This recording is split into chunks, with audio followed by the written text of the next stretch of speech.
Nama saya Aditya Rizky Putra. Halo, perkenalkan nama saya Adrian Vivaldi Wibowo.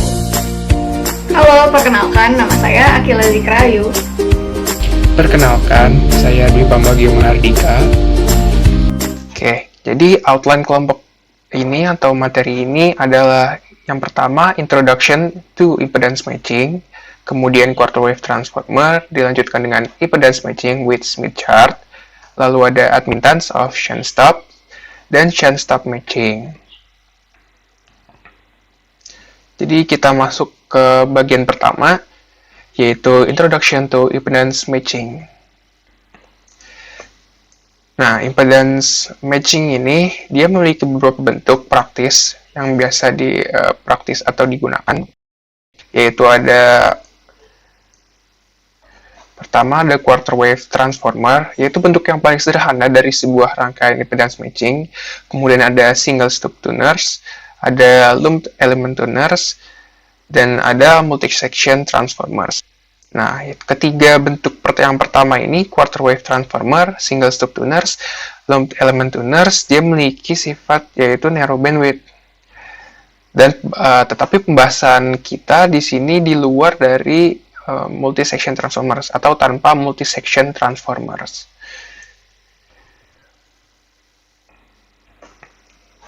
Oke, setelah tadi ada beberapa bentuk praktis dari suatu impedance matching, di sini kita akan tahu apa sih yang dimaksud dengan impedance matching itu. Jadi pertama, contohnya misalnya kita memiliki sebuah generator atau source di sini, yaitu sumber yang memiliki impedansi karakteristik ZO. Kemudian di sini ada suatu beban impedansi yaitu ZL yang dihubungkan dengan sebuah transmission line. Oke. Di sini generator artinya menghasilkan sebuah signal atau sesuatu yang ditransmisikan ke beban ini, ke impedansi beban ini.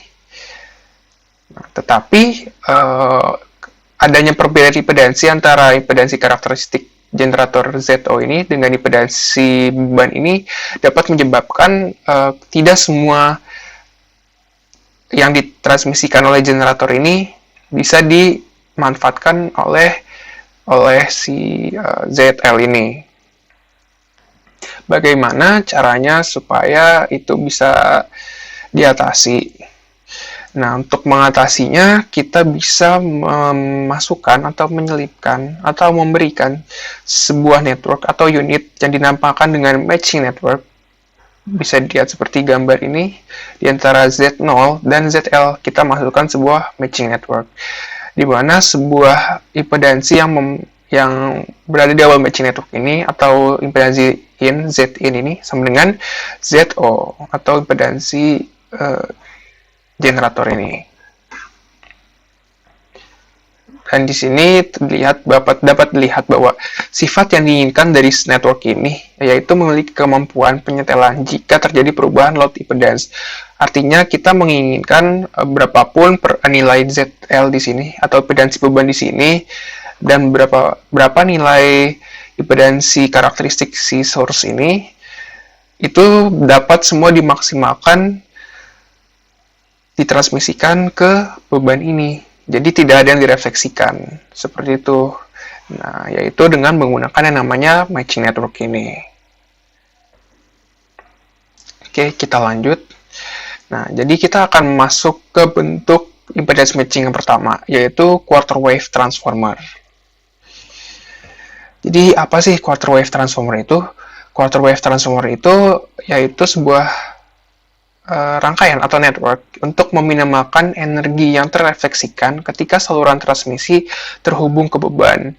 Jadi maksudnya seperti yang tadi sudah dijelaskan, meminimalkan energi yang terefleksikan ketika saluran transmisi terhubung ke beban ini. Jadi sesuatu yang ditransmisikan dari generator ini atau source ini ditransmisikan ke RL supaya tidak ada yang terefleksikan atau diminimalisir. Ini adalah bentuk dari sebuah quarter wave transformer.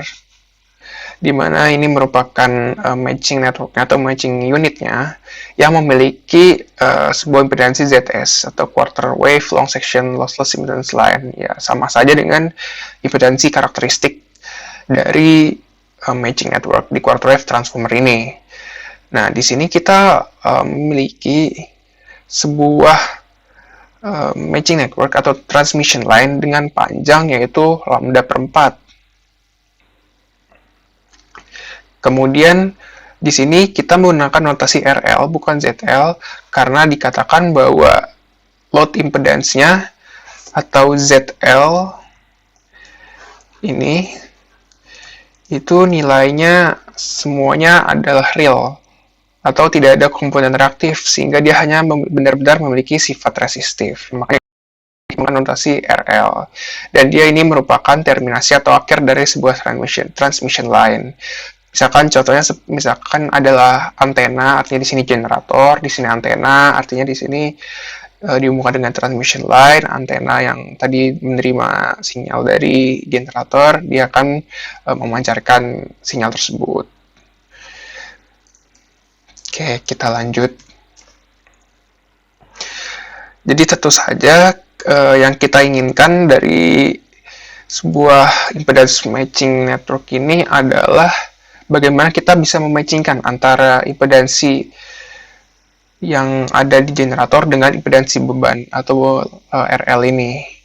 Nah, itu tentu saja kita harus mengetahui nilai dari impedansi karakteristik dari matching unitnya atau matching networknya, yaitu ZS. Lalu, bagaimana kita menghitung nilai ZS itu?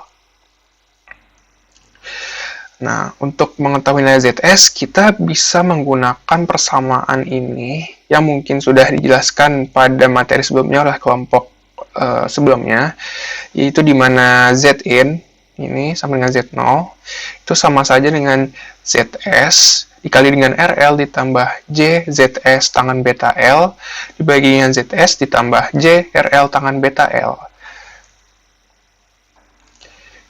Oke. Nah, di sini nilai beta L adalah pi per 2 dan tangan beta L yaitu tangan pi per 2 merupakan yaitu tahingga.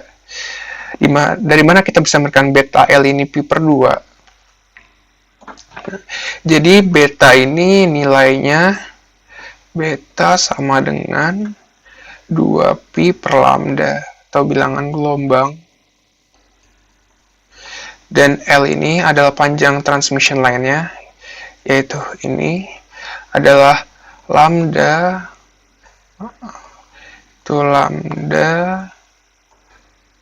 per 4. Nah, beta L ini makanya bisa kita dapatkan bahwa beta L ini nilainya adalah pi per 2. Oke. Kita bisa sederhanakan persamaan Z ini atau Z0. Jadi Z ini sama dengan ZS dikali dengan RL tambah J ZS tangan beta L dibagi dengan ZS ditambah J RL tangan beta L. Itu bisa kita ubah bentuk penyebut dan pembilang dan penyebutnya supaya kita bisa sederhanakan persamaannya. Dan caranya seperti ini. Nah, dari sini setelah diturunkan atau setelah kita ubah bentuk pembilang dan penyebutnya, ini bisa kita coret. Tersisa yang ini ZS RL per tangan beta L tambah J ZS dibagi ZS tangan beta L ditambah JRL. Tadi kita sudah mengetahui bahwa nilai dari tangan beta L ini yaitu nilainya adalah tahingga. Sehingga di sini kita dapatkan RL dibagi tahingga dan ZS dibagi tahingga. Maka kita ketahui bahwa jika sebuah bilangan dibagi dengan sebuah bilangan tahingga, maka akan menghasilkan 0. Maka RL dibagi tahingga sama dengan 0 dan ZS dibagi tahingga adalah 0. Maka hanya tersisa di sini adalah ZS dikali dengan JZS dibagi dengan JRL. Ini kita coret J-nya, maka tersisa ZS dikali ZS dibagi dengan RL. Atau sama saja ZS kuadrat dibagi RL, yaitu Zin sama dengan ZS kuadrat dibagi RL sama dengan Z0. Oke, kita ambil yang ini. Karena Z0 sama saja dengan Zin, maka ZS bisa kita dapatkan dari persamaan ini, yaitu ZS sama dengan akar dari Z0 dikalikan dengan RL. Jadi inilah nilai atau persamaan yang dapat digunakan untuk mencari sebuah nilai impedansi karakteristik dari matching networknya, yaitu ZS. Oke, kita langsung masuk ke pengaplikasiannya saja ke dalam contoh soal. Yaitu soalnya adalah suppose a 50 ohm T-line is terminated in a 100 ohm load. Determine the required impedance of a quarter wave matching section of T-line. Jadi di sini kita diberitahu bahwa rangkaian ini atau transmission line ini diterminasi oleh sebuah beban yang besar 100 ohm. Dan seperti kita tahu bahwa tadi RL setelah terminasi ini, dan oleh karena itu nilai 100 ohm ini merupakan RL dari soal ini. Dan ini 50 ohm merupakan awalnya atau Z0 atau impedansi karakteristik dari source-nya, yaitu 50 ohm Z0. Nah, untuk menjawabnya, artinya kita di sini menentukan dari impedance-nya ZS ini, impedance of a quarter wave matching section of T-line. Yaitu ZS sama dengan Z akar Z0 kali RL. Seperti yang sudah kita turunkan tadi ini. Maka kita masukkan nilainya, itu ZS sama dengan akar 50 dikalikan dengan 100 ohm. Dan kita bisa dapatkan bahwa ZS nilainya adalah 70,7 ohm. Jadi seperti itu salah satu contoh aplikasi dari sebuah quarter wave transformer. Oke, materi selanjutnya adalah impedance matching with Smith chart yang akan dilanjutkan oleh teman saya, yaitu Akila. Oke, di sini saya akan menjelaskan tentang impedance matching with Smith chart. Sebelum saya jelaskan bagaimana caranya kita melakukan impedance matching dengan Smith chart, ada baiknya kalau kita tahu dulu kenapa kita menggunakan Smith chart untuk impedance matching. Jawabannya karena manual computation atau perhitungan secara manual itu sulit. Karena kita menggunakan bilangan kompleks dalam perhitungannya. Dan manipulasi bilangan kompleks itu harus lebih teliti dan juga harus lebih hati-hati. Oleh karena itu, kita menggunakan Smith chart supaya proses perhitungannya lebih mudah dan juga lebih cepat. Nah, karena di bahasan ini kita bakal menggunakan Smith chart, maka saya akan membahas ulang atau mereview tentang Smith chart. Pada Smith chart, yang kita plot adalah Z kecil ini, atau yang namanya normalized impedance. Normalized impedance ini bisa didapat dari Z load dibagi dengan Z0, atau impedansi beban, impedansi load, dibagi dengan impedansi karakteristik. Oke. Karena Z kecil ini, dia merupakan bilangan kompleks juga, maka dia mempunyai bagian bilangan yang real dan juga bagian bilangan yang imajiner. Dan keduanya itu harus kita plot di suatu Smith chart. Bagian realnya bisa dilihat di ini, lingkaran-lingkaran yang warna biru. Dan bagian imajinernya bisa dilihat di sini, di bagian-bagian yang warna hijau ini. Oke. Selain ngeplot ini normalized impedance, kita juga bisa plot yang namanya gamma atau coefficient of reflection.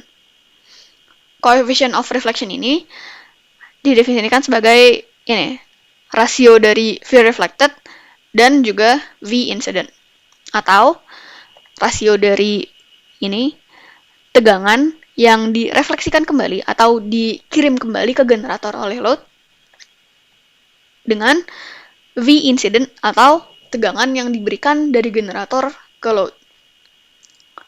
Nah, di Smith chart ini cara ngeplotnya di sini. Jadi bagian horizontalnya ini adalah bagian real dari gamanya, dan bagian vertikal ini adalah bagian imajiner dari gamanya. Dengan titik pusat ada di sini, tengah-tengah Smith chart-nya. Oke. Impedance matching dengan Smith chart itu berarti yang kita lakukan ini kan. Nih, impedance matching yang kita lakukan itu adalah menyamakan Z load-nya dengan Z karakteristik transmission line-nya. Gini kan. Berarti di Smith chart bisa kita gambar gini. ZL-nya sama dengan Z0, berarti di sini bisa diganti jadi Z0.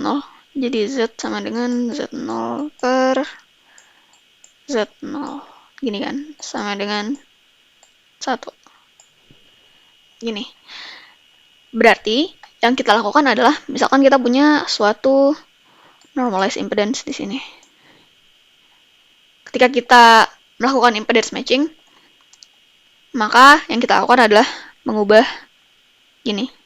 Mengubah dari normalized impedance di sini ke normalized impedance sama dengan 1 di sini. Gitu. Nah, itu cara-caranya akan dikasih tahu lagi di slide-slide selanjutnya. Dan juga fungsi dari Smith chart, fungsi dari impedance matching ini juga bisa dilihat dari Smith chart yang di sini. Jadi kan ini Smith chart-nya sama. Berarti yang kita pengen sama-sama kayak di sini kan. Yang kita pengen itu pokoknya biar impedance-nya jadi di sini. Karena impedance-nya ada di sini, berarti dia gamanya sama dengan 0 kan. Karena gamanya sama dengan 0, berarti V reflected-nya sama dengan 0. Berarti nggak ada tegangan yang dibalikin lagi ke generator ya. Berarti daya yang dikirimin sama generator itu dipakai semua sama bebannya. Itu tujuan dari impedance matching yang bisa dilihat dari Smith chart-nya. Gitu. Oke. Nah, berikut ini adalah salah satu cara untuk mengubah Z impedance, normalized impedance yang tadi supaya dia menjadi match gitu. Pertama dengan cara menambahkan induktor secara seri. Bisa dilihat di rangkaian di sini. Oke. Karena kita ingin melihat apa yang dilakukan oleh induktor pada Smith chart, maka kita harus menormalisasikan impedansi dari induktornya juga. Caranya sama aja. Berarti impedansi dari induktornya atau ini J2PLL atau J omega L sama aja. Kita bagi dengan karakteristik impedance-nya dari transmission line ini. Oke. Karena dia seri, dihubungkan secara seri, maka impedansi penggantinya atau Z1 ini akan sama dengan Z load ditambahkan dengan Z induktor. Kayak di sini kan. Kita anggap Z load-nya sebesar R tambah JX. Maka ketika kita tambah, Z1-nya sama dengan R ditambah J dalam kurung X ditambah ini 2PFL per Z0. Ini Z1-nya.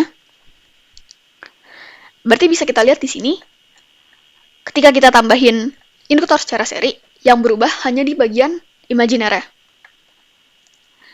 Selain hanya berubah di bagian imajiner, ketika kita tambahkan induktor secara seri, bagian imajiner yang bisa kita ubah hanyalah dengan cara ditambah gitu.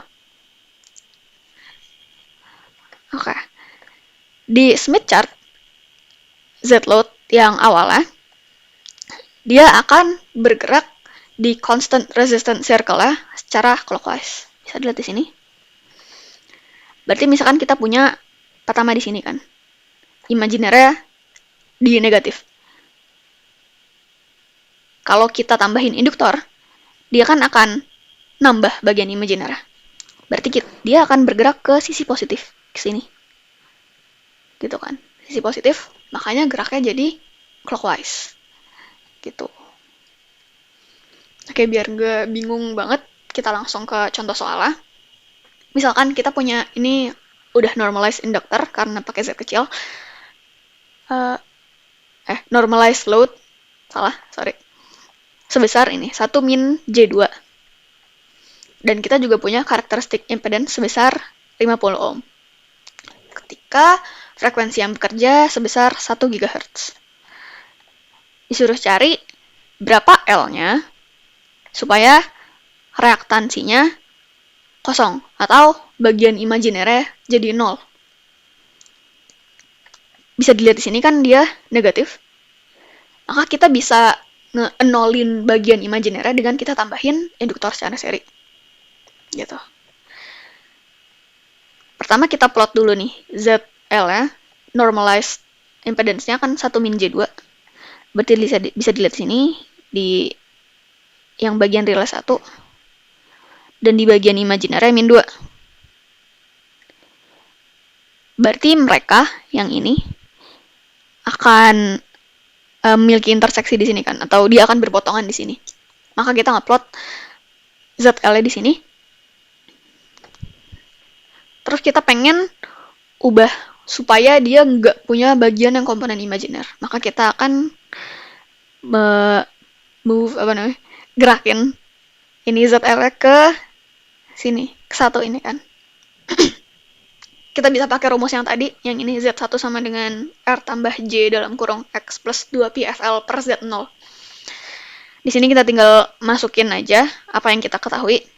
Berarti jadi gini kan. 1 ditambah J dalam kurung min 2 ditambah 2Pi dikali 10 pangkat 9. Ini frekuensinya. Dikali L per 50. Terus yang kita pengen kan ini, cancel out the reactance. Berarti bagian imajinernya 0. Berarti cuma 1 ini doang kan.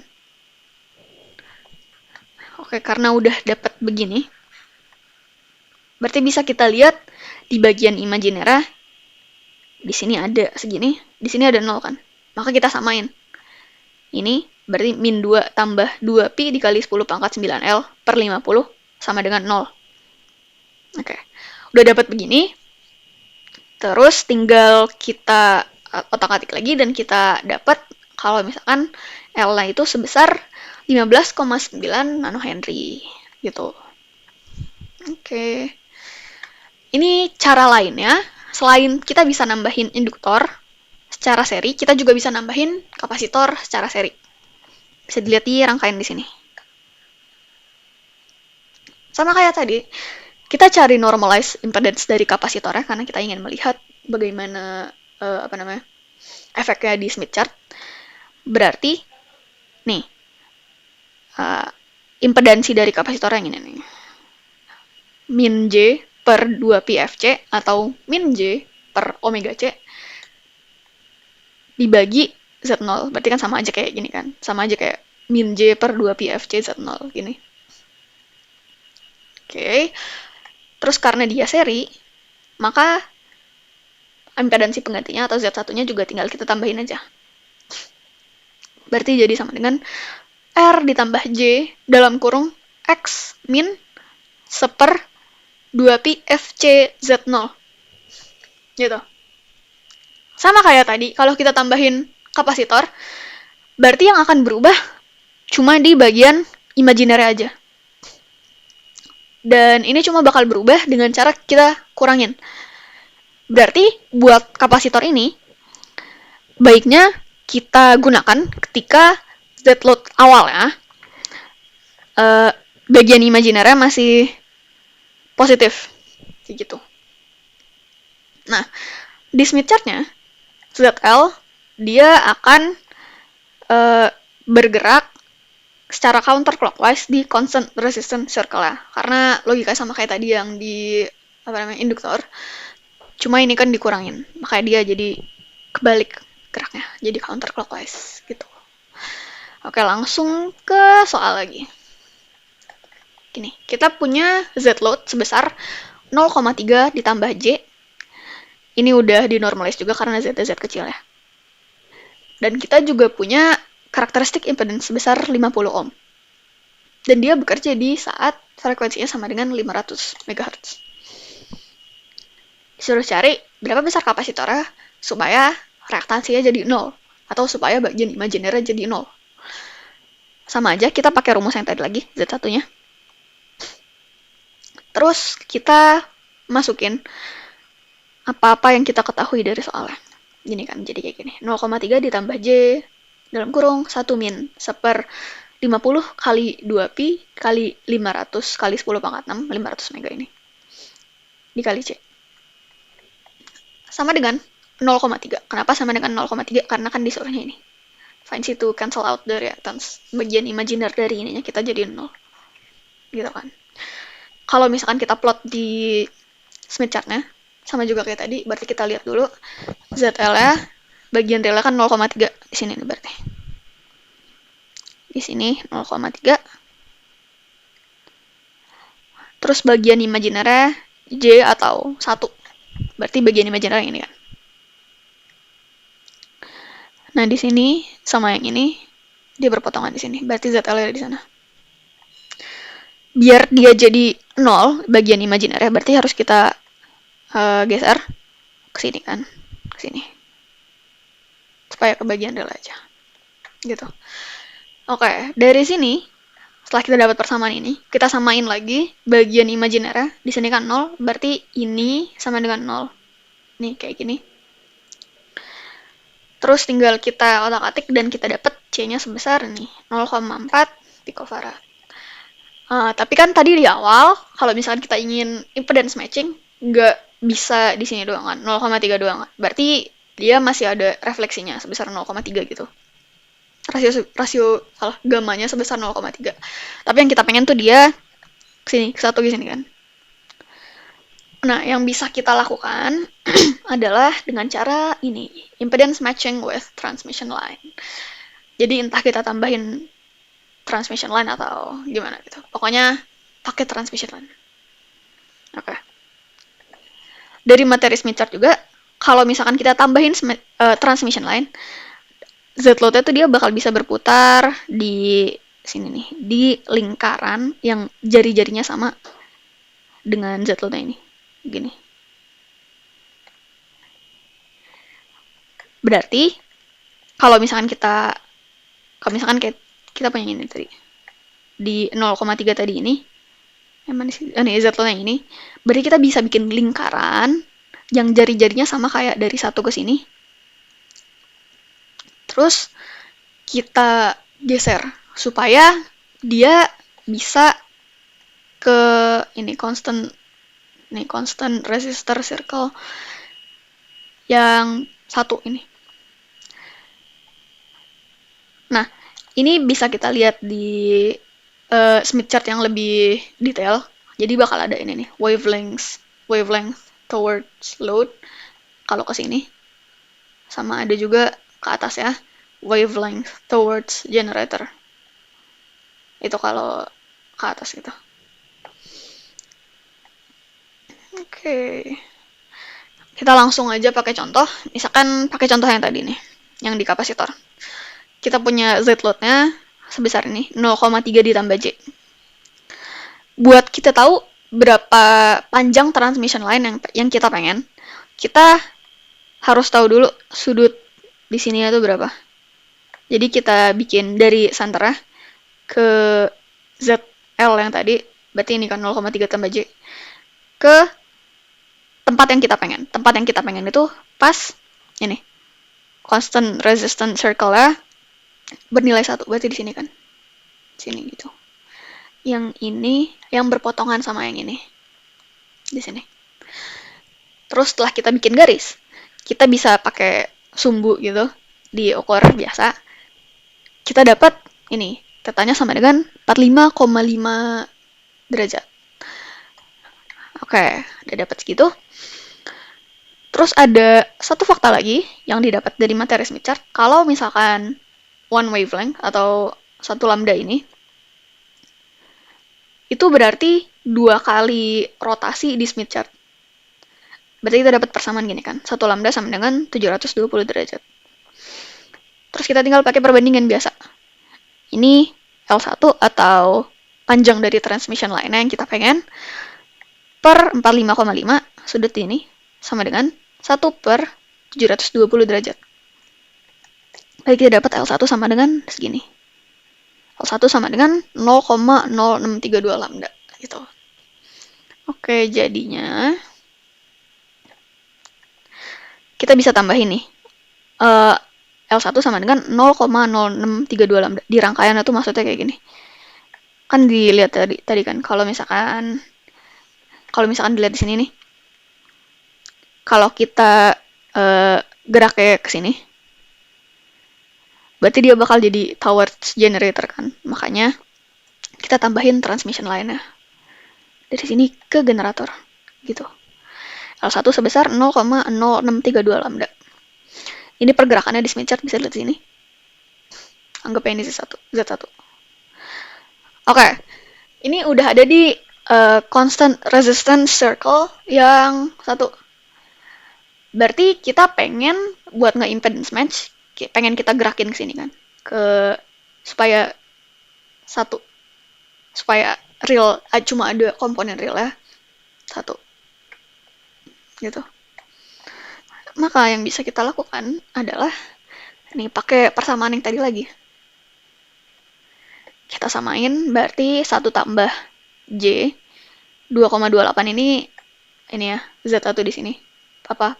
Titik yang transmission line perpotongan sama constant resistance circle yang 1. Di sini kita dapat Z1 sama dengan 1 tambah J 2,228 ohm. Ini kita masukin di sini. 1 tambah J dalam kurung 2,228 dikurang 1/50 kali 2pi kali 500 kali 10 pangkat 6 kali C. Sama dengan 1, karena kita ingin supaya bagian imajiner-nya hilangkan. Oke, kita samain lagi bagian imajiner-nya sama bagian imajiner di sini. Berarti ini kan, yang 2,228 sama dengan 0. Dapat persamaan kayak gini. Terus kita bisa otak-atik supaya C-nya sendiri, dan kita dapat C sama dengan 2,8 picofarad. Oke. Kita udah dapat ini panjang transmission line-nya, sama kita udah dapat kapasitor apa yang kita butuhkan. Berarti kita bisa lihat rangkaian pengganti itu kayak gini.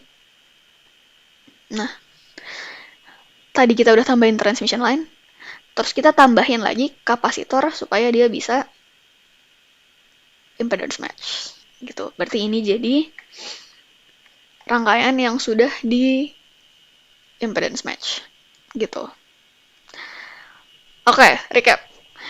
Berarti yang harus kita lakukan untuk impedance match dengan Smith chart, yang pertama adalah ini, menggunakan transmission line teknik, di mana kita merotasikan impedansi ZL ya, via the constant VSWR circle, atau yang tadi yang ini.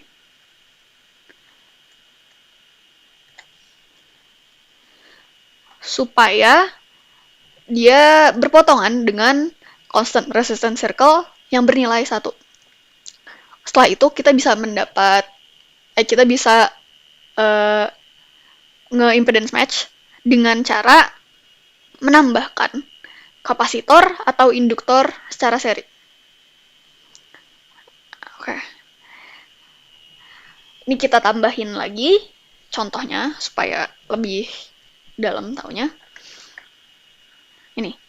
Soalnya adalah construct a simple matching network for a 50 ohm line, T-line terminated in a load with ZL sama dengan 11 tambah J25 ohm. Oke. Berarti kita punya ini impedansi karakteristik ya, 50 ohm, ini kan di sini. Dan juga kita punya Z load yang sebesar 11 tambah J25 ohm di sini. Berarti ini gambar rangkaiannya sebelum networknya match. Oke, berarti yang harus kita lakukan pertama adalah menormalisasikan load impedance-nya, karena di sini kan masih Z besar L, berarti dia belum dinormalisasikan.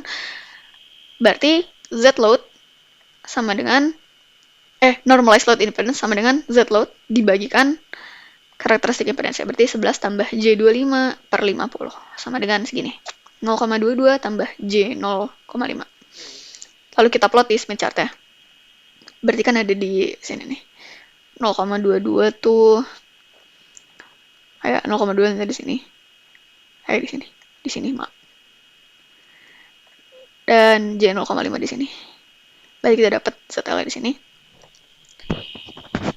Terus karena bagian real ya nggak pas satu, kita harus nge-rotate supaya dia berpotongan ke satu ini kan. Nah, caranya sama kayak tadi, berarti kita bikin suatu garis dari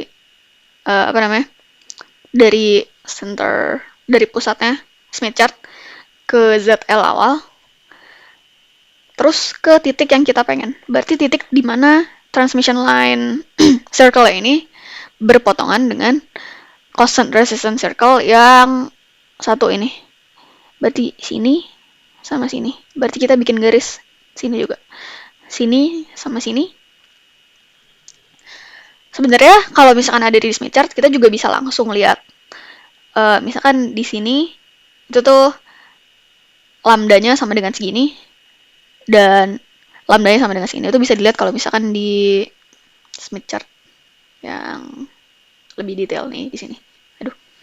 Nih, di sini kan ada nih wavelengths towards load-nya. Yang ini 0,01, 0,02, nah, and so on.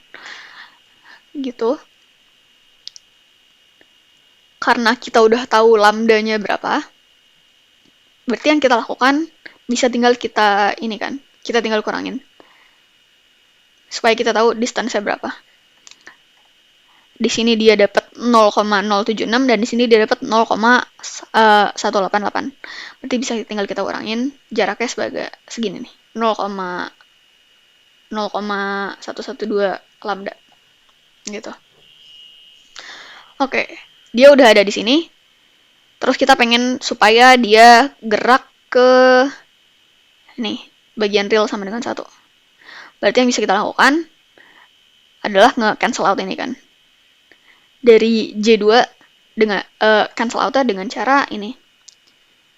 Dikurangin dengan J2,0. Kan kalau dikurang kerjaannya kapasitor. Berarti kita tambahin suatu kapasitor dengan nilai segini. Min J2,0. Ini tapi masih normalized kapasitor ya. Berarti kalau misalkan kita pengen gambar di rangkaiannya, harus kita kali lagi dengan Z0. Karena ini kan. Contoh di sini, misalkan di sini normalized kapasitor ya. Di sini Z0. Berarti kalau misalkan kita pengen tahu yang udah benerannya, kita kali. Gitu kan. Berarti 2,0 dikali 50. Gitu. Nah, karena udah kita cancel out, berarti Z-in-nya jadi di sini kan. 1 tambah J2,0 dikurang J2,0 sama dengan 1. Berarti itu udah jadi matching network. Oke, kapasitor, value dari kapasitor itu tergantung sama frekuensinya. Cuma kan nggak dikasih tahu. Berarti kita cuma bisa kasih tahu ini hubungannya nih. Berarti kalau misalnya kita pengen tahu berapa value dari kapasitor, kita harus tahu dulu omega-nya berapa, frekuensinya berapa, gitu kan. Nah, karena tadi kita udah dapat D-nya berapa? D-nya kan segini, 0,112 lambda. Berarti kita tambahin transmission line sebesar itu, dan kita tambahin suatu kapasitor yang nilainya min J 100 ohm di sini. Gitu. Berarti ini kita udah dapat matching network ya. Oke. Sebenarnya di sini juga bisa kalau kita tambahin induktor, nggak harus kapasitor. Tapi kalau misalnya kita mau tambahin induktor, maka intersection-nya bukan di sini.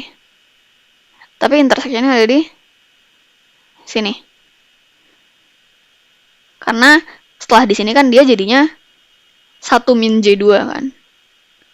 Kalau mau kita geser ke sini, harus kita tambah J2. Berarti nanti kita tambahin induktor yang sebesar plus J100. Kayak gitu. Oke. Sekian bahasan dari saya. Terima kasih. Bismillahirrahmanirrahim. Assalamualaikum warahmatullahi wabarakatuh.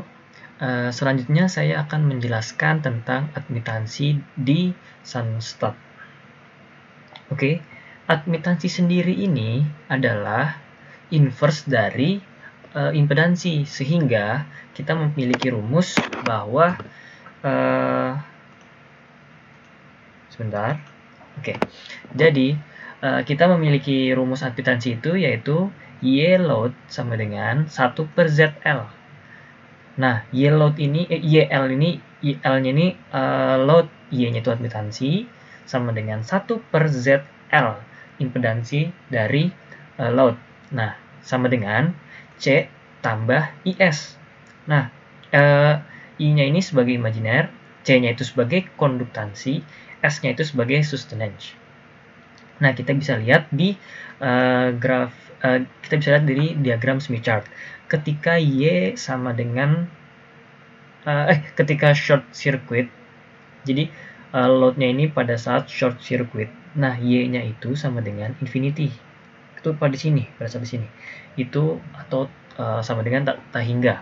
Nah, ketika pada saat Y-nya itu open circuit, Y-nya itu sama dengan 0.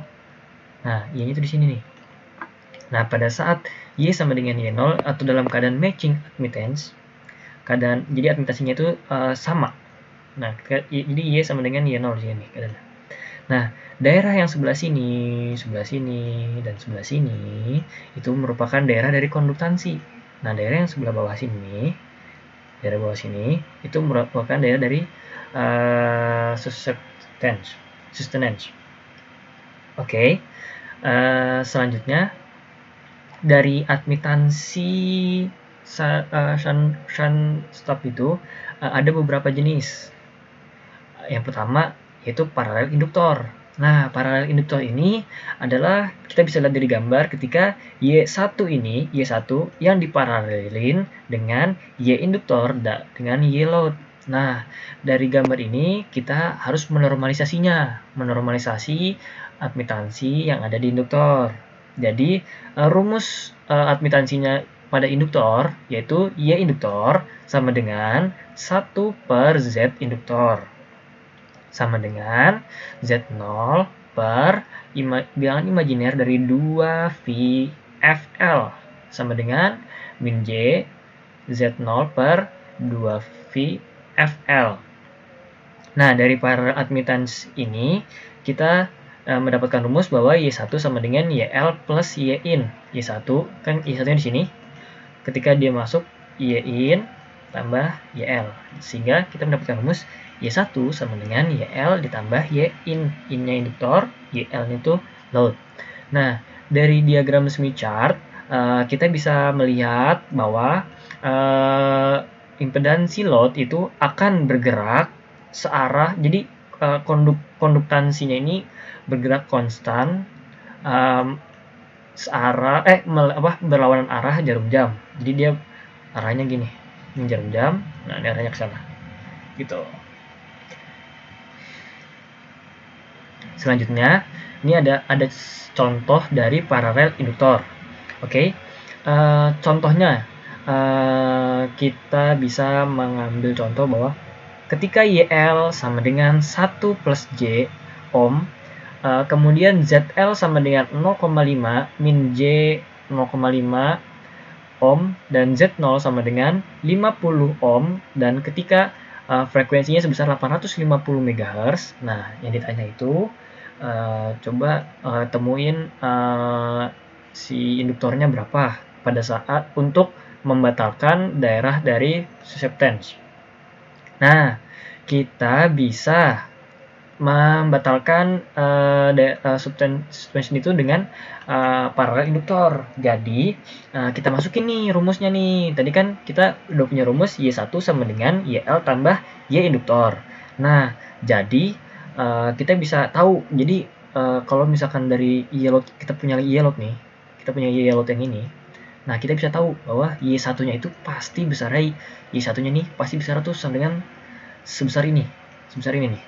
Jadi di situ ditulis I1 sama dengan 1. Berarti I1 sama dengan 1.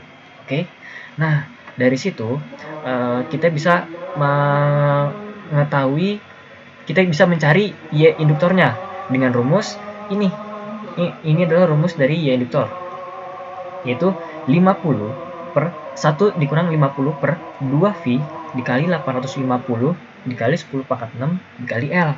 Nah, kita bisa mendapatkan angka, sehingga kita bisa tahu bahwa L-nya itu sama dengan 9,36 nanohenry. Nah, kalau misalkan kita lihat di diagram Smith chart, itu kalau paralel induktor pasti dia berlawanan arah jarum jam. Jadi tadi kan Y1-nya itu di sini dikasih tahu bahwa Y-nya 1, ya kan? Di sini nih. Nah, YL ini kita lihat dari sini, di belakang sini, YL. YL-nya itu besarnya 1. Besarnya 1 dia. 1 sini ya. Oke, jadi dia berlawanan arah jarum jam gitu. Nah, jadi kita mendapatkan hasil hal ini dan kita bisa mengetahui gambarnya itu seperti ini. Selanjutnya, tadi kan ada beberapa jenis. Yang pertama jenis paralel induktor. Nah, sekarang jenisnya paralel kapasitor. Nah, paralel induktor dan paralel kapasitor itu tidak jauh beda. Kita bisa lihat dari rangkaiannya. Jadi itu rangkaiannya hampir mirip dengan paralel induktor, hanya berbeda di admitansi kapasitornya. Jadi Y1 sama seperti induktor, Y kapasitor, dan YL gitu. Nah, untuk rumus paralel kapasitor ini kita bisa menormalisasi admitansinya ini, admitansi kapasitor, yaitu rumusnya tuh admitansi kapasitor sama dengan inverse dari impedansi kapasitor atau 1 per ZC. Oke. Sehingga bisa juga sama dengan imajiner dari Z0 dikali 2V FC. Z0 itu impedansi awal, F frekuensi, dan C itu kapasitor. Nah, dari rumus ini kita juga bisa jadi dari gambar ini kita bisa mendapatkan paralel admitansinya kayak gimana. Jadi kan tadi Y1 sama dengan Y1, kan Y1 yang ini, Y1 sama dengan YC ditambah YL, sehingga kita bisa tulis Y1 sama dengan YL tambah YC. Nah, di diagram Smith chart ini impedansinya itu akan bergerak, akan berpindah, kondukasinya itu searah jarum jam gitu. Nah, kita bisa melihat contoh seperti berikut. Nah, jadi ada sebuah contoh soal yang dimana YL-nya itu sama dengan 0,3 dikurang J5 ohm, dan kemudian impedansi load-nya itu sebesar 0,012 dikurang imajiner 0,1993 ohm. Z0-nya sama dengan 50 ohm ketika frekuensi sama dengan 2,4 GHz. Nah, kita bisa menemukan, coba dicari find kapasitornya untuk membatalkan daerah substance-nya ini. Oke. Nah, cara jawabnya gimana? Cara jawabnya adalah kita bisa meng-cancel substance ini dengan paralel kapasitor, dengan kapasitor rumus paralel kapasitor tadi. Jadi rumus tadi. Dengan cara kita langsung masukin rumusnya, yaitu tadi kan Y1 sama dengan YL tambah YC, ya kan? Sehingga Y1-nya kita bisa lihat Y1 di sini. Ya, Y1 itu 0,3. Ya. YC-nya tuh kita lihat di sini. YC-nya itu tadi 5 berarti kan. Jadi Y1-nya sama dengan 0,3, YC-nya itu sama dengan 5. Nah, dari YC tadi, nah, nih, kita back dulu sebentar. Nah, YC itu kan rumusnya sama dengan YC sama dengan JZ0 2PFC. Oke. Nah, jadi kita bisa langsung memasukkan rumus bahwa kita langsung keluarin saja. Jadi C-nya itu sama dengan 5 per 50 dikali Pi dikali 2,4 dikali 10 pangkat 9 dikali C. Sehingga ini YC, maaf. Ini C, ini C. Nah, gitu. Oke. Sehingga kita mendapatkan C sebesar 6,63 picofarad. Nah, dari gambar diagram Smith chart-nya kita bisa melihat bahwa tadi Y1-nya itu kan 0,3. Kok dapat 0,3 dari mana? Dari sini nih. Dari 0,3 itu dari depan sini. Nah, dari yang YL ini kan 0,3. Sehingga 0,3 sini. Nah, YC-nya itu tadi besar berapa? Min 5. Karena min 5, jadi YC-nya itu di sini nih. Ini YC. YC-nya itu di sini. Nah, gitu. Sehingga tadi kan kalau paralel kapasitor itu daerah konduktensnya itu kan berputar searah jarum jam. Nah, makanya dia arahnya gini, set ke arah sini ya. Arahnya searah jarum jam. Gitu. Nah, selanjutnya saya akan menjelaskan tentang short circuit transmission line. Nah, dari short circuit transmission line ini, kita memiliki rumus impedansi dan admitansi. Jadi rumusnya itu, yaitu nih, ketika impedansi, itu rumusnya tuh Zin sama dengan imajiner dari Z0 tan beta L. Oke. Nah, terus abis itu ini pada saat short circuit line. Nah, terus pada saat rumus admitansinya itu yaitu min J kotangan dari beta L per Z0. Nah, itu rumus dari admitansinya. Jadi kan kalau Y in itu kan berarti rumusnya inverse dari Z in. Oke, jadi inverse-nya itu ini. Gitu. Nah, kita ini dapat menggunakan short circuit transmission line ini dengan panjangnya L nih. Jadi L ini bukan induktor ya. L ini tuh panjang. Panjangnya L ini kurang dari seperempat dari panjang gelombangnya. Nah, gunanya tuh apa sih? Gunanya itu untuk membuat impedansi dari induktor. Dan kemudian transmission line ini akan mempunyai, jadi dari hasil itu akan mempunyai nih bilangan imajiner Zin-nya itu sebesar 0 dan bilangan realnya itu sebesar 0 dan bilangan imajinernya itu sebesar lebih besar dari 0. Jadi besarnya itu imajiner lebih besar dari 0. Nah, lebih besar itu dari mana sampai mana? Dari 0 sampai L sampai lambda per 4 gitu. Jadi bilangan imajinernya. Nah, tadi kan ada short circuit transmission line. Nah, berarti sekarang juga ada dong open circuit transmission line. Nah, open circuit transmission line ini memiliki rumus impedansi dan admitansinya. Nah, bisa kita lihat bahwa rumusnya itu adalah impedansi I-nya ini sama dengan min J Z0 kotangan dari beta L pada saat impedansinya. Nah, pada saat rumus admitansinya itu berarti inverse dari impedansinya, yaitu J tan beta L per Z0. Oke. Nah, tadi kan short sama itu penggunaannya tuh sama. Penggunaannya tuh hampir sama. Penggunaannya tuh. Bedanya itu kalau tadi di sini ditulis bahwa untuk gini. Jadi kalau open circuit ini kita bisa menggunakan itu besarnya sama kayak tadi tuh. Besarnya itu panjang gelombang itu lebih kecil seperempatnya dari panjangnya itu lebih kecil dari panjang gelombangnya. Nah, gunanya itu apa? Kalau open circuit itu buat kapasitansi, impedansi kapasitansi. Nah, kalau tadi kan short itu buat induktor, kalau ini buat kapasitor. Nah, itu juga sama. Kalau open circuit ini juga sama kayak short. Dia mempunyai bilangan real dari Zin-nya itu sebesar 0 dan imajinernya itu kurang dari, tapi kalau bedanya itu imajinernya itu kurang dari 0. Kalau tadi kan yang short itu lebih besar dari 0. Nah, kalau imajinernya di open circuit ini kurang dari 0. Nah, besarnya itu sebesar 0 kurang dari panjangnya dan kurang dari lambda per 4 gitu.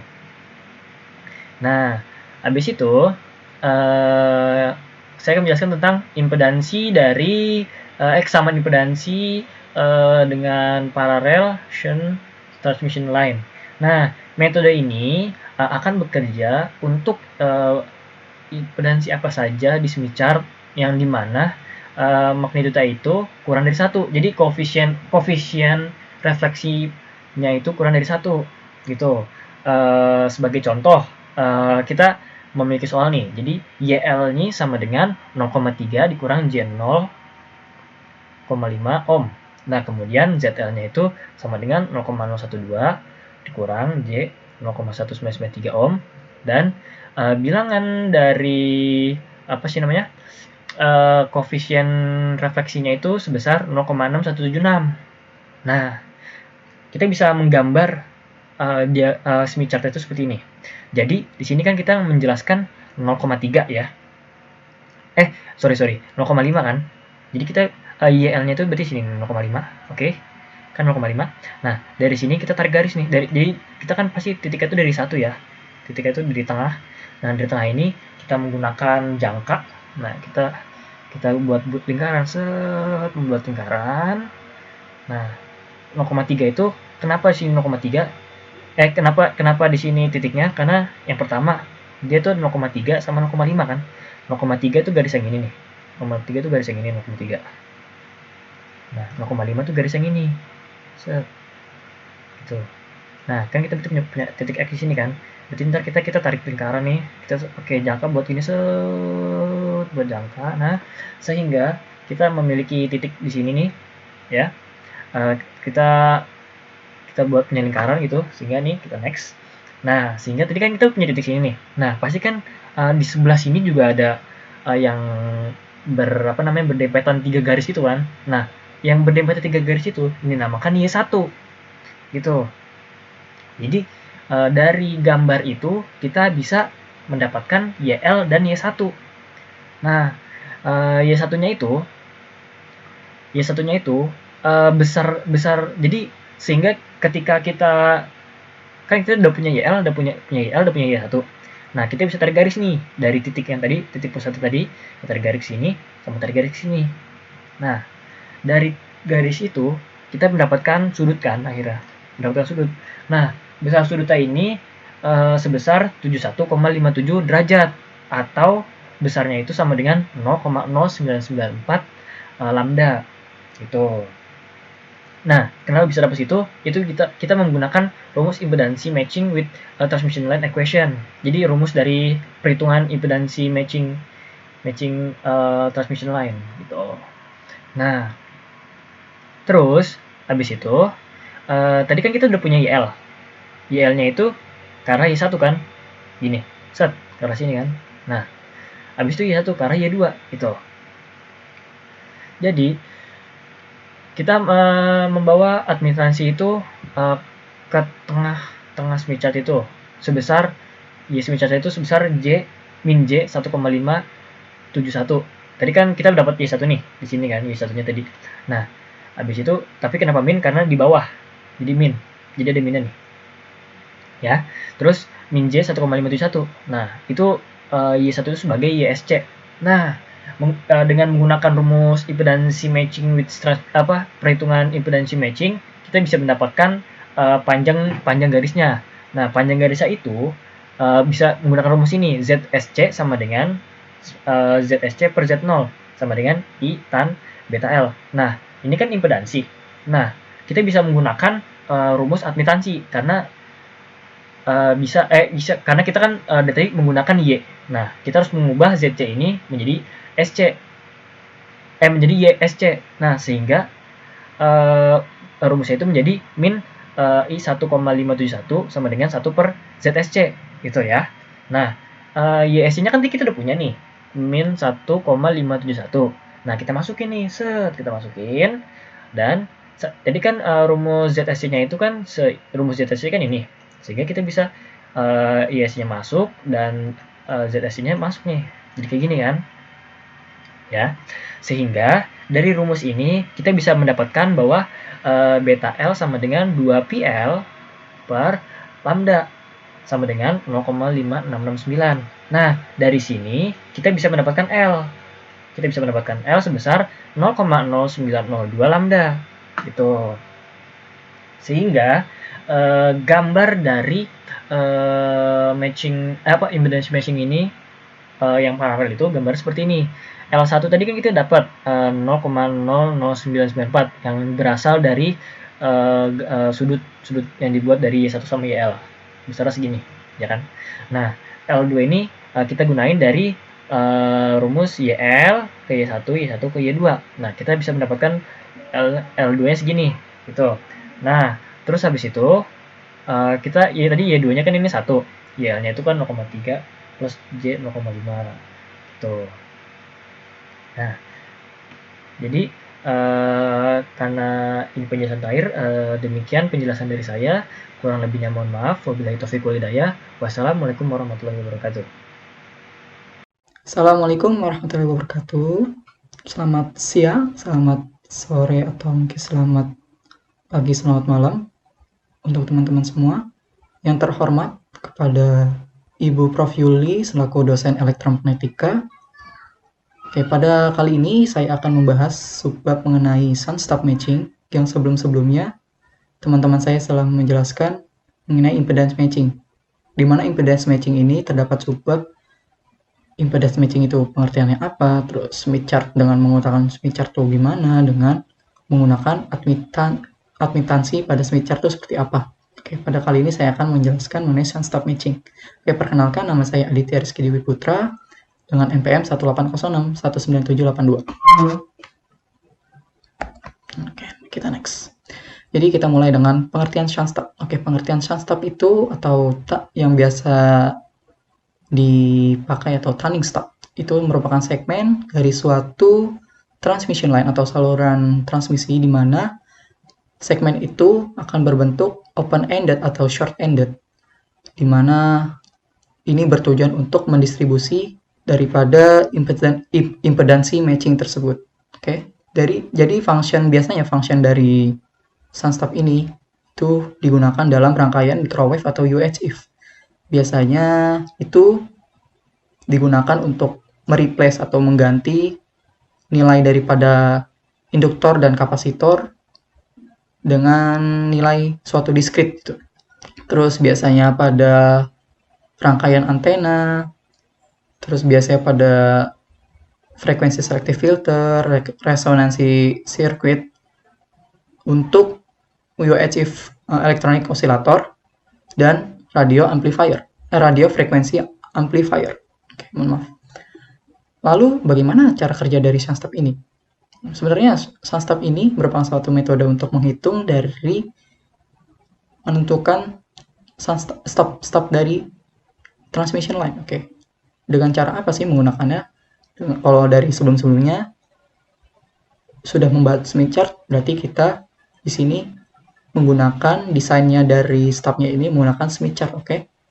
Biasanya di sini akan menentukan daripada panjang serta jarak si stopnya itu. Untuk lebih lengkapnya akan dibahas pada pembahasan selanjutnya.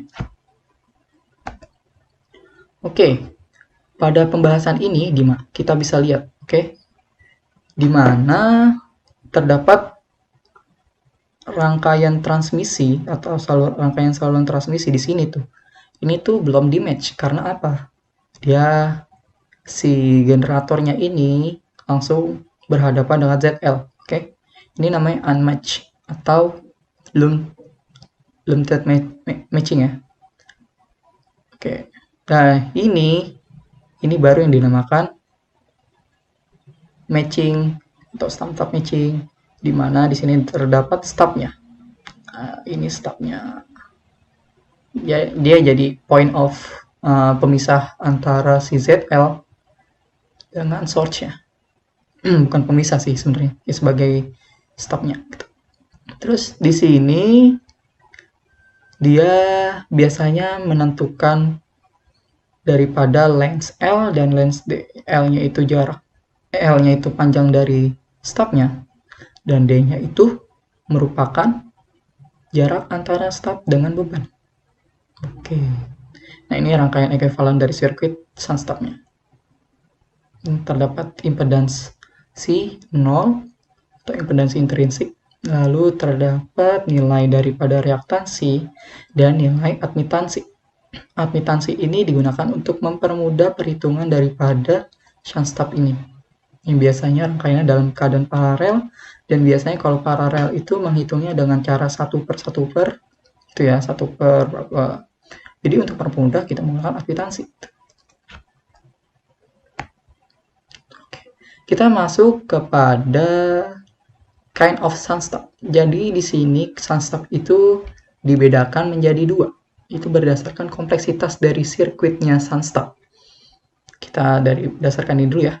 Itu terbagi menjadi single and double.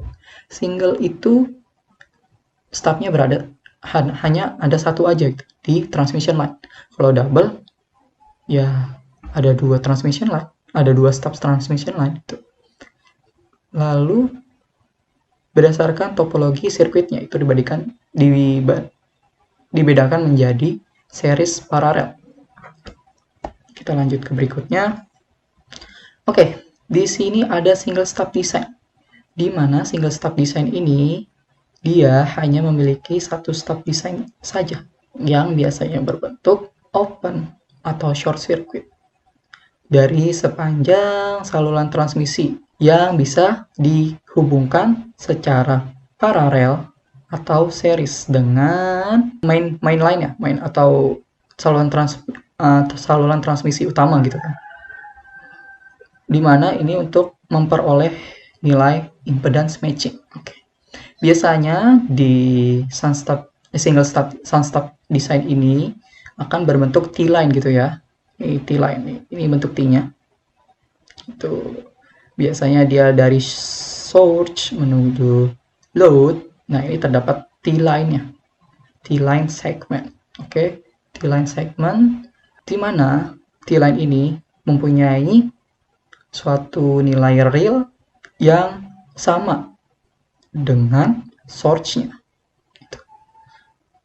Oke, nilai realnya ini biasanya direpresentasikan, kalau dalam bilangan kompleks itu kan terdapat bilangan real dan imajiner ya. Kalau bilangan realnya itu sebagai resistansi, sedangkan nilai imajinernya sebagai nilai reaktansi. Lalu di sini ini terdapat lambda per 4. Lambda per 4 itu apa sih sebenarnya? Jadi lambda per 4 itu jarak antara source dengan sunstop-nya. Lambda per 4 itu apa sih sebenarnya? Nah, kita lihat dalam Smith chart ini. Smith chart. Nah, satu rotation Smith chart mungkin sudah dijelaskan. Satu rotation. Rotationnya, rotationnya itu clockwise ya, atau searah dengan jarum jam.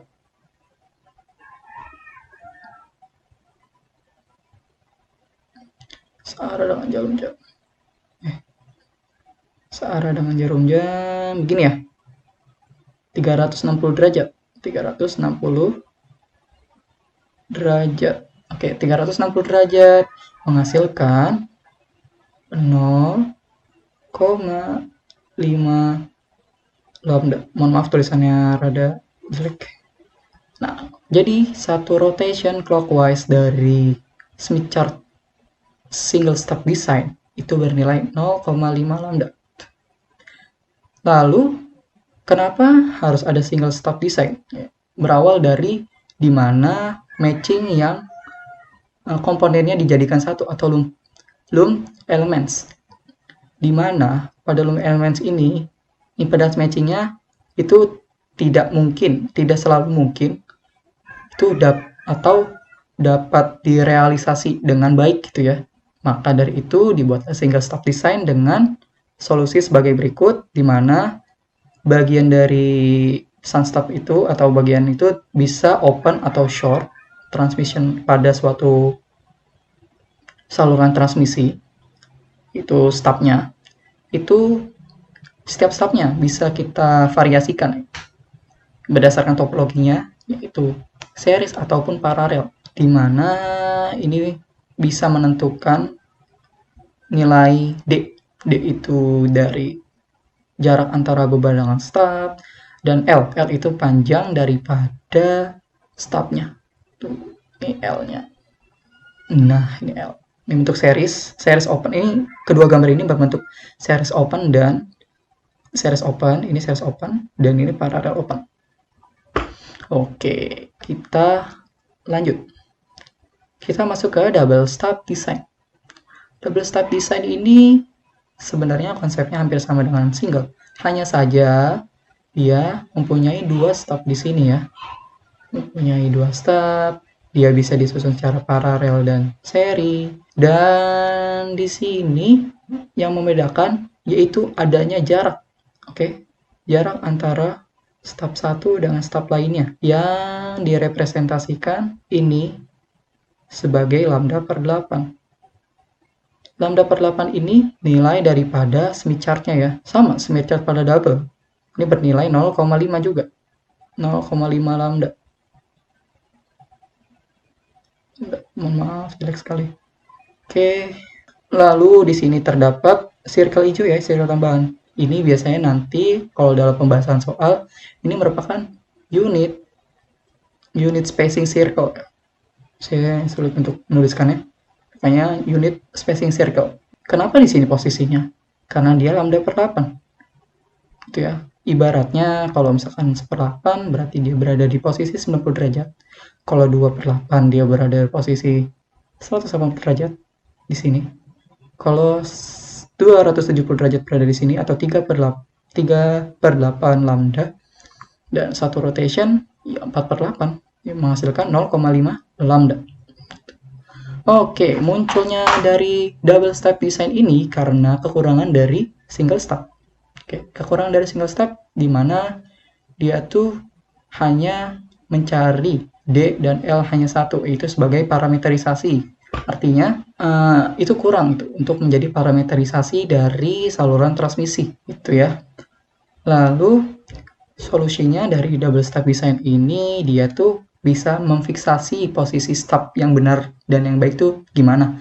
Terus parameter-parameter yang dihasilkan oleh double step design ini juga lumayan banyak sehingga kita tidak perlu pusing.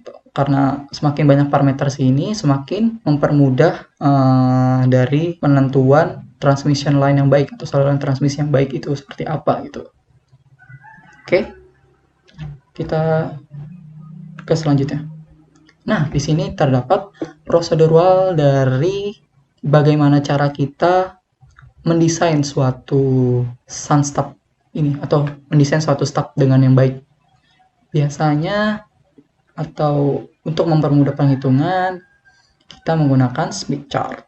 Oke, ini Smith chart-nya. Smith chart ini sudah dibahas pada pembahasan sebelumnya oleh rekan saya. Oke, jadi saya tidak perlu menjelaskan secara detail dari Smith chart ini. Oke, jadi prosedur dari untuk membuat atau menentukan nilai dari yang ditentukan pada sun stub ini, yaitu yang pertama kita melokasi ZL. ZL-nya ini adalah ZL yang sudah dinormalisasi. Di mana ZL-nya ini ZL beban yang dinormalisasi dengan impedansi intrinsik atau Z0. Lalu setelah kita melokasikan ZL-nya ini pada Smith chart, misalnya di mana lokasi ZL-nya kita kurang tahu, lalu kita tarik garis ini menuju ke center of Smith chart-nya, atau yang ini yang bernilai 1 ya. Nilai 1 ini center of Smith chart-nya. Lalu di sini tujuannya untuk apa? Untuk membuat circle. Setelah membuat circle, kita bisa menentukan daripada admitansi bebannya. Dengan cara apa admitansi terbangnya? Kita move clockwise along constant variable. Ini merupakan reflection coefficient yang sudah dibahas sebelum-sebelumnya. Oke. Lalu kita move clockwise sebesar apa sih? Sebesar 180 derajat. Sehingga di sini ya, misalkan ini circle-nya itu ya. Nah, ini yang pertama kita tarik garis dulu, terus kita buat circle. Setelah kita buat circle, kita bisa tarik 180 derajat berasal dari sini ke sini. Oh, maka akan didapatkan si YL-nya di sini. Itu ya. Kita dapatkan YL-nya di situ gitu. Lalu intersection-nya itu sebesar 1 plus minus JB gitu. Jadi bilangan realnya di sini harus 1. Pokoknya yang dekat dengan source itu nilai resistansinya atau nilai realnya itu harus 1 gitu. Terus dari sini kita bisa dapat menentukan distance atau D-nya itu atau jarak antara beban dengan si stubnya dengan memindahkan jarak Jadi di sini nanti ada lambda di luarnya lagi menggunakan WTJ atau Wave Transmission Gauge Scale yang akan merepresentasikan nilai dari D. Untuk lebih jelasnya nanti pada pembahasan contoh soal. Lalu kita hanya memove, di situ kita dapat lokasinya, Nah, di sini ada dua kondisi. Jikalau kondisi tersebut short, shorted sunstop employed, maka akan ditambahkan nilai 0,25 dari posisi yang telah didapatkan. Apabila itu berbentuk open, maka akan ditambahkan 0 lambda. Oke. Kenapa sih kita dapatkan 0,25? Karena di sini terdapat perpanjangan di sini, di shortnya. Kalau open kan tidak ada perpanjangan ya, udah loss aja gitu ya. Maka kita tidak usah menambahkan nilai lambda apapun. Selanjutnya kita akan mencari nilai dari L. Oke, dari L. Di mana nilai dari L ini cara kita menentukan dari YL atau nanti pada contoh soal itu YS ya. Ini bernilai plus minus JB. Plus minus JB, JB-nya itu berasal dari YD. Jadi YL ini merupakan nilai dari kebalikannya atau nilai dari lawannya nilai imajiner dari YD. Oke, makanya kenapa di sini minus plus dan YD-nya plus minus gitu ya. Nah, setelah kita dapatkan, maka ini equation sebenarnya. Y total sama dengan YD plus YL sama dengan 1 plus Y0. Maka nilai Y totalnya ini akan bernilai 1. Gitu. Jadi sudah kita ketahui sebelumnya ya. Oke, lanjut saja kita ke series sunstop. Contoh soalnya. Jadi terdapat intrinsic impedance besar 50 ohm dan ZL bebannya atau impedance bebannya besar 20 min J55 ohm. Oke, ini gambarnya. Lanjut saja. Yang pertama kita normalisasi dari nilai impedance bebannya. Normalisasi nilai impedance beban sama dengan ZL per Z0 atau impedance beban per impedance intrinsik sama dengan 20 min J55 per 50 sama dengan 0,4 min J1,1. Oke. Kita dapatkan sudah normalisasi dari ZL. Nah, ini kenapa YD dan YL ini seperti tadi ya yang sudah dibahas pada prosedur. Memang faktor admitansi yang ditentukan pada sini.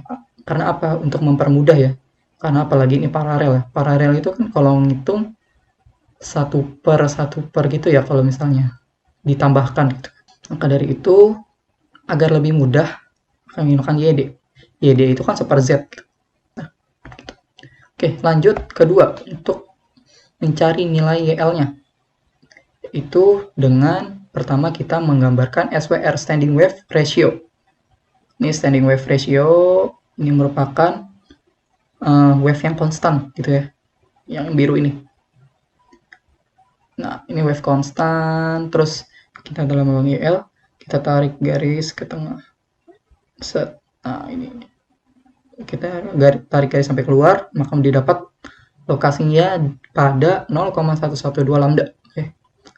Nah, dan YL-nya juga mempunyai besaran seperti ini. Oke, 0,3 plus J 0,7 berada pada posisi 0,112 lambda. Setelah kita mendapatkan YL, maka kita akan mendapatkan nilai D-nya. Oke. Dan karena ini short, karena ini short, maka ini 0,112 sama 0,187. 0,187 ini merupakan nilai dari YD-nya. YL-nya. Cara menentukan YD-nya yaitu dengan cara mencari intersection atau titik potong daripada VSWR ini, VSWR atau SWR dengan nilai realnya 1. Nah, berada di sini. Maka YD-nya akan berada pada posisi 0,187 yang menghasilkan ini plus minus ya, karena ada dua nilai di sini. Di sini 1, di sini 1 yang akan kita pakai yang plus. Nah, ini 0,187. Maka perpindahan dari sini ke sini ini akan menghasilkan D sebesar 0,75 lambda. Oke, jadi kita sudah mendapatkan nilai D-nya sebesar 0,75 lambda. Selanjutnya, kita menentukan L-nya atau panjang si stubnya. Itu dengan cara kita mencari YS-nya dulu ya. Nah, YS-nya dulu sudah kita tahu dari proseduran bahwasanya Y total atau Y in sama dengan YD plus YS. Atau kita sudah ketahui Y ini sebesar 1, YD-nya juga kita sudah tentukan bahwasanya kita memakai nilai 1 plus J 0,2, maka kita bisa tentukan nilai YS sebesar min J 0,20. Oke, min J 0,20 di mana sih posisinya? Posisi pada 0,324. 0,324 lambda. Selanjutnya kita bisa mencari nilai L-nya. Kita dapat L-nya sebesar 0,324 dikurangi dengan 0,25 sebesar 0,074 lambda. Oke, kenapa dikurangi 0,324? Karena dia berada di sini. Jadinya dia dikurangi 0,25. Short ya. Kalau misalkan open nggak usah dikurangi, langsung 0 aja. Dikurangi 0 lambda. Maka kita dapat D-nya sebesar 0,075, ya L-nya sebesar 1 plus J 0,20, L-nya sebesar 0,74 lambda, dan ZL sebesar 0,4 dikurangi J 1,1. Lanjut ke soal double sun stub. Ini sebenarnya double sun stub ya, double sun stub paralel. Ini double sun stub paralel. Oke. Jadi soalnya di sini kita diketahui ZL-nya sebesar 100 plus J 100 lambda ohm dengan karakteristik impedance-nya sebesar 50 ohm, terus jarak antara load dengan first stub sebesar 0,4 lambda, dan jarak atau spacing between two stub atau jarak antara dua stub sebesar 3/8 lambda. Kita bisa lihat gambar seperti itu. Oke, selanjutnya sama seperti series kita menentukan nilai dari normalisasi ZL atau impedance yang dinormalisasikan dengan ZL per Z0 sama dengan 100 plus J per 100 dibagi 50 akan menghasilkan 2 plus J 2 ohm. Selanjutnya kita akan mencari nilai normalisasi dari admitansi YL. Seperti tadi yang series ke ZL-nya ini kita tarik ke pusatnya, terus kita bikin circle SWR-nya. Terus setelah kita dapat pusatnya, kita tarik lawan yang ke berlawanan sebesar 180 derajat, atau kita tarik garis gini, akan didapatkan nilai admitansinya sebesar 0,25 min J 0,25. Itu berada pada posisi 0,458 lambda. Kita sudah dapatkan nilai dari YL. Selanjutnya, kita sudah ketahui distance-nya C antara beban dengan stub 1 ya. So, kita akan mencari daripada nilai dari YD1-nya. Dengan cara gimana? Dari 0,458, yaitu kan nilai finalnya kan lambda D1 ya. Dikurang 0,458 menghasilkan 0,4. Gitu ya, 0,4 lambda. Maka didapatkan lambda D1 sebesar 0,858. Ini sudah melewati satu rotasi yang sebesar 0,5 lambda. 0,5 lambda ya. Maaf. Karena sudah melewati 0,5 atau melewati satu rotasi, maka kita kurangkan dengan nilai 0,5 lambda menghasilkan 0,358 lambda. Maka di sini 0,358 lambda, kita tarik garis dari pusat menuju luar 0,358, didapatkan nilai YD-nya sebesar 0,55 J 1,8. Oke, kenapa kita dapat 0,55 min J 1,8? Yaitu intersection antara SWR-nya ini, circle SWR-nya dengan garis yang kita tarik tadi. Nah, ini merupakan YD1. Ini YD1 yang saya merahkan ya. Nah, itu nilai YD1-nya ya. Oke, kita lanjut. Nah, selanjutnya kita mengkonsepsi sudah mendapatkan YD1. Di sini tuh karena YD dua-duanya itu dekat dengan source ya, seperti saya bilang tadi. Kalau dekat dengan source, maka YD2-nya ini akan bernilai 1 realnya. Maka antara YD22 dengan YD itu mempunyai bilangan real yang sama, maka dia harus bernilai 1. Itu ya. Lanjut. Kita atau menggambar dari spacing circle.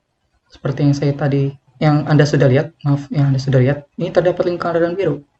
Apa sih lingkaran biru ini? Jadi, ini merepresentasikan sebagai spacing antara step 1 dengan step 2. Itu ya. Biasa disebut sebagai unit spacing circle. Caranya gimana? Nah, tadi kan kita diketahui sudah 3/8 lambda. Maka dari itu, berada pada posisi 270 derajat. Kita tarik garisnya dari tengah menuju menuju luar, sehingga kita busurkan dan mendapatkan unit spacing circle-nya ini. Oke, kita lanjut. Kita mencari nilai dari Y11. Nah, Y11 ini harus mempunyai nilai real yang equal dengan YD1. Oke. Jadi, ini YD11 dan realnya kita tahu yang ini ya. Sepanjang ini lingkaran ini. Nih, di sini 0,55 berarti ya. Maka kita tarik garis seperti ini sampai intersection antara unit spacing circle. Maka didapatkan nilai Y11-nya sebesar 0,55 min J 0,11 dan Y11 dash atau Y11 aksen akan bernilai 0,55 min J 1,88. Oke, memang terdapat dua ini ya nilai. Kita sudah dapatkan nilai Y11. Maka kita bisa mencari nilai daripada YS-nya. Oke, dengan cara apa? Y11 itu sama dengan YD plus 1 tambah YS plus 1. Ini sama saja yang seperti series tadi ya. Maka Y1 sama dengan YD1 dikurang Y11 yang menghasilkan Y1 sebesar J 0,97 dan Y1 dash atau Y1 aksen akan bernilai min J 0,080. Selanjutnya, kita akan mencari nilai L dari first step. Kita pertama menggunakan YS1. Terserah menggunakan yang min J 0,8, tapi saya menggunakan 0,97. Di mana lokasi 0,97 ini pada circle di sini. Gitu ya. Ini pada garis merah ini. Terus kita tarik garis ke pusat dan menghasilkan lambda sebesar 0,123 lambda. Oke. 0,123 lambda. Selanjutnya, kita bisa mendapatkan nilai L dengan cara menambahkan 0,25 plus 0,123 lambda. Kenapa ditambah? Ya, karena dari short, jadi ditambah 0,25 sebesar 0,373 lambda. L1. Oke, kita sekarang nyari YD2. YD2 bilangan realnya harus 1 ya. Seperti kesepakatan tadi emang sudah dari sananya gitu. YD2 harus 1 karena YD22 itu nilainya 1. Kita bisa tarik jarak antara Y11 dengan Y22 itu kan sebesar 3/8 lambda ya. Maka kita tarik di sini sebesar 3/8 lambda. Kita rotate. Maka kita dapatkan di sini pada titik 1 dan menghasilkan 1 min J 0,61. Ya. Min J 0,61 dan YD2 dash-nya itu berada di sini. 1 plus J 2,61. Kita sudah dapatkan YD2. Itu. Selanjutnya, kita bisa menentukan YS2 dan YS2 aksen. Dengan cara apa? Y22 sama dengan YD2 tambah YS2. Iya, ini. Dan mana Y22 kita sudah ketahui 1 plus sama dengan 1. Kita pakai yang YS2 ya. Berarti 1 min J 0,61 plus YS1. Nah, didapat YS1-nya, YS2. YS2. Oke, kita dapat YS2-nya sebesar J 0,61. J 0,61 berada di sini. Karena dia double dan short, maka ditambahkan 0,25 lambda. Maka kita dapat 0,25 ditambah 0,087 lambda sebesar 0,337 lambda. Oke? Ini panjang dari L2. Maka kita dapat peroleh panjang dari L2-nya sebesar 0,337 dan 0,373 berdasarkan perhitungan yang saya sudah lakukan. Oke, kita sampai di akhir, di mana kita telah membahas mengenai Sunstop. Oke, Sunstop ini merupakan suatu metode di mana ini tuh untuk mematch bilangan kompleks dari suatu load atau nilai kompleks dari suatu load. Oke. Terus sebenarnya dari tadi kita sudah bahas, Sunstop ini dibagi menjadi dua ya, yaitu antara single dan double. Di dalam single dan double itu terdapat variasi lagi, series atau paralel, open atau shorted. Oke, cukup sekian pembahasan dari kelompok kami pada kelompok bab impedance matching 6.5. Saya Aditya Rizky Dwi Putra mewakili perwakilan kelompok saya. Mohon maaf apabila ada salah-salah kata dan salah ucap. Kami harap dari materi yang saya dan teman-teman saya sampaikan bisa bermanfaat untuk teman-teman semua sebagai media pembelajaran. Oke, kurang lebihnya mohon maaf. Wassalamualaikum warahmatullahi wabarakatuh.